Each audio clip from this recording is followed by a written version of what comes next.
অনেক সংসারে আছে, অনেক সংসারেই আছে, আমরা এটা সবাই জানি।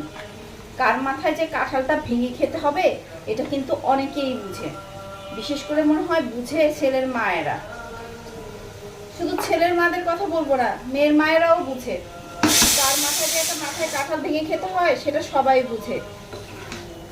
কার মাথার থেকে কাঁঠালের কোষগুলি নিয়ে নিয়ে আরেকজনের মুখে ভরতে হবে বা আরেকজনের ঘরে দিতে হবে, এগুলি সবাই ভালো করে বুঝে। ঠিক আছে, বুঝি না শুধু আমরা, কারণ আমরা বলতেও পারি না, আমরা শুধু ফেল করে তাকিয়ে থাকি। কারণ আমাদের যে স্বামীরা আছে না, তারা তো মনে করে বললামই আর কিছুই না।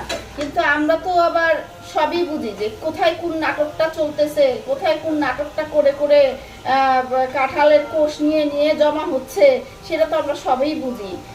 কিন্তু কি লাভ বুঝে, আর কি লাভ? কারো কিসমতেরটাতে কি কেউ কেউ নিতে পারবে? কেউ কিছু নিতে পারবে না। যার নিয়ত যেমন তাকে আল্লাহ রাখেও তেমন। ঠিক আছে, তো ভালো। আর এইটাও না, যখনই আমি কথা বলি না, এইটা না এরকম ফুস ফুস করে কেন যে উঠে, এই তোর কি সমস্যা?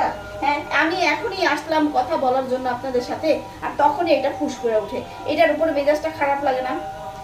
যাই হোক, যে টপিকে কথা বলতে আসছি, তো কাঁঠালটা ভালোই পাকে, পাকে বলেই সবাই ভালো করেই জানে যে এর মাথার কাঁঠালটা পাকছে এবং এই মাথাটা থেকে কাঁঠালগুলি খাইতে হবে। এবং খান, সময় করে পেট ভরে খান, ভোর ভরে খান, একদম হাড়ি ভরে খান, বেশি বেশি করে খান, খেয়ে পেটটা ভরে যান এবং আরেকজনের পেট ভরান, কোনো সমস্যা নাই। উপরে আল্লাহ আছে, আল্লাহ চাইলে মাথার মধ্যে আরও কাঁঠাল জমা হবে, কোনো টেনশন নাই। আপনারা বেশি বেশি করে কাঁঠাল খান।